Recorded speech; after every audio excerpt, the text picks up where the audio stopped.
আমরা Facebook page বা প্রোফাইলে প্রতিদিন যে ভিডিওগুলো আপলোড দিই, এই ভিডিওগুলোতে অনেক সময় কিন্তু গান ব্যবহার করি। গান ব্যবহার করার কারণে আমাদের অনেক ভিডিওতে কিন্তু কপিরাইট ক্লেম চলে আসে।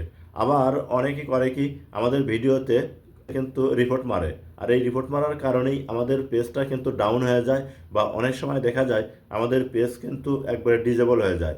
প্রিয় দর্শক, আপনার পেজ বা প্রোফাইলে আপনি যে ভিডিওগুলো আপলোড দিচ্ছেন, সেই ভিডিওতে কোনো প্রকার কপিরাইট ক্লেম আছে কিনা, বা আপনার ভিডিওতে অন্য কোনো ব্যক্তি রিপোর্ট মেরেছে কিনা একটাবারের জন্য কি চেক করে দেখেছেন? যদি চেক করে দেখতে না পারেন, আপনি কিন্তু কখনোই আপনার মনিটাইজেশন পাবেন না। আর মনিটাইজেশন করা থাকলেও আপনার মনিটাইজেশনটা কিন্তু ডিজেবল হয়ে যাবে। তো চলুন, কোথায় গেলে এই অপশনটা পাবেন এবং কিভাবে চেক করবেন, আমার মোবাইল স্ক্রিনে লক্ষ্য করুন। আমি আপনাদেরকে দেখিয়ে দিচ্ছি। ভিডিওটা দেখে যদি আপনার ভালো লাগে, অবশ্যই সাথে থাকবেন। প্রথমে আপনার মোবাইলে থাকা ফেসবুক অফিসিয়াল অ্যাপসটা ওপেন করে নেবেন। আপনি ফেসবুকটা ওপেন করার পর এরকম শো হবে। বাম সাইডের উপরে দেখুন 3 ডট অপশন, এখানে একটা ক্লিক করবেন। তারপরে এরকম শো হবে। এখান থেকে পাবেন হচ্ছে হেল্প অ্যান্ড সাপোর্ট। আপনি এই অপশনটার উপরে একটা ক্লিক করে দিবেন। ক্লিক করার সাথে সাথে আরও নতুন কিছু অপশন শো হবে। এখানেই পাবেন হচ্ছে সাপোর্ট নামে একটা অপশন। আপনি এই সাপোর্ট অপশনের উপর ক্লিক করবেন। যখন এখানে ক্লিক করবেন এরকম ইন্টারফেস শো হবে। আমরা সচরাচর ফেসবুকে কপিরাইট আছে কিনা চেক করি এই যে আদার কমিউনিকেশন এই অপশনটার উপর দিয়ে। তো এখানে ক্লিক করলাম। ক্লিক করার পর এরকম শো হয়, এখানে নো অ্যালার্ট ফাউন্ড। আমরা মনে করি আমাদের ফেসবুক পেজে কোনো সমস্যা নাই। তারপরে আদার এখানে ক্লিক করি। ক্লিক করার পর যদি কোনো কপিরাইট আছে কিনা এখানে কিন্তু আমরা দেখতে পাই। তো এই আজকের সেটিং, এখানে আপনি কোনো কিছু দেখতে পাবেন না, কারণ অনেক ভাইলেশন আছে আপনার এখানে শো করে না। তো ব্যাক বাটনে কাটে দিলাম। উপরে দেখুন সার্চ বার, আপনি করবেন কি এখান থেকে সার্চ বারে ক্লিক করবেন। আপনার কিবোর্ড শো হবে। এখানে আপনাকে লিখতে হবে সাপোর্ট ইনবক্স। প্রিয় দর্শক, লেখার পর নিচে দেখুন সার্চ বার, এখানে একটা ক্লিক করবেন। ক্লিক করার পর আপনার সামনে এরকম ইন্টারফেস শো হবে। প্রথমে যে ইন্টারফেসটা আছে find your support inbox on Facebook, আপনি এখানে ক্লিক করবেন। যখন এখানে ক্লিক করবেন এরকম ইন্টারফেস শো হবে। এ জায়গা থেকে প্রথমে দেখুন লেখা আছে কি ফাইন্ড মাই সাপোর্ট ইনবক্স। আপনাকে করতে হবে কি এই অপশনটার উপর ক্লিক করতে হবে।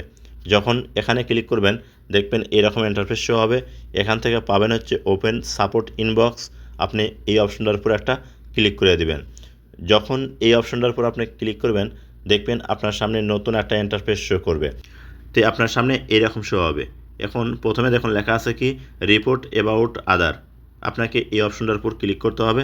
যখন এখানে ক্লিক করবেন তখন আপনি দেখতে পাবেন যে আপনার ফেসবুক পেজ বা প্রোফাইলে কোনো ভিডিওতে, কোনো ছবিতে কেউ রিপোর্ট মেরেছে কিনা বা কপিরাইট এসেছে কিনা সবগুলো কিন্তু ডিটেলস এখানে দেখতে পাবেন। তো আমার এখানে কিন্তু একটা রিপোর্ট দেখা যাচ্ছে, তাও কি এসকে মুভি ফটো, অর্থাৎ মনে হয় যে কোনো সিনেমার ফটো আমি ইউজ করেছিলাম আমার ফেসবুক পেজের ভিডিওতে বা কোনো থাম্বনেলে, এর কারণে কিন্তু এখানে রিপোর্ট মেরেছে সে। তো কত তারিখে রিপোর্ট মেরেছে? 18ই আগস্ট 2025, প্রায় 1 বছর আগের কিন্তু ঘটনা। তো প্রিয় দর্শক, ওই লেখাটার উপর ক্লিক করবেন, পুরো ডিটেলস এখানে কিন্তু আপনি দেখতে পাবেন। তো এখানে দেখুন পুরো ডিটেলস কিন্তু দেওয়া আছে যে কী কারণে তার অর্থাৎ রিপোর্ট মেরেছে, বা ডিটেলস আরও দেখতে চাইলে সি অপশন, এই অপশনটার উপর ক্লিক করবেন। ক্লিক করার পর আপনি চাইলে এই নোটিফিকেশনটা আপনি ডিলিট করতে পারেন এখান থেকে। আপনার যদি যে রিপোর্ট মেরেছে তার যদি আপনার ফলো দেওয়া থাকে এখান থেকে কিন্তু আপনি আনফলো করতে পারবেন, বা যাক ফলো দিচ্ছেন এখান থেকে সেই ব্যক্তিকে আপনার ব্লক করার অপশনও কিন্তু দিয়ে দিছে। তো যাই হোক, আমি এখান থেকে ব্লকও করতেছি না, আনফলোও করতেছি না, মেসেজটা ডিলিটও করতেছি না।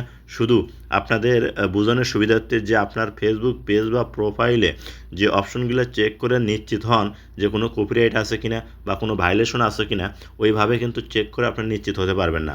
এই যে আমি যেভাবে দেখালাম ঠিক এই প্রসেসে আপনার পেজটা আপনি একবার রিভিউ দিবেন, তাহলেই বুঝতে পারবেন যে আপনার পেজে সমস্যা আছে কিনা।